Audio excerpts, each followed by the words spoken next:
This is the Lone Crater YouTube. We hope this video helps.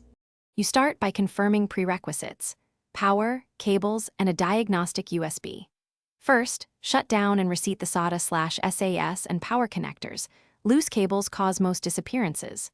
Once done, boot into BIOS or UEFI to see if the controller lists the drive and check boot order. If the drive still isn't listed, boot from a USB recovery environment so you can run low-level tools without altering the system drive. You now perform detailed diagnostics to find the fault. Run smart tests and a surface scan to identify failing sectors. Failing smart attributes point to imminent drive replacement. Next, open Disk Management or G parted to see unallocated or RAW partitions. Initializing or restoring partition tables may recover the drive without data loss. If partition data is corrupted, use TestDisk or Windows CHKDSK to rebuild tables and repair file system inconsistencies.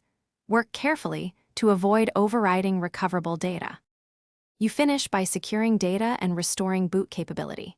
If diagnostics showed degradation, clone the drive to a healthy disk before attempting repairs, because writes can worsen failures. Then repair the bootloader. Use BCD boot for Windows or grub install for Linux, and confirm BIOS boot order and drive priorities.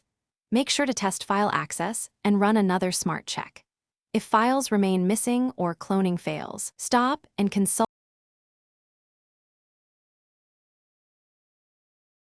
Thanks for watching. Consider subscribing if we helped you.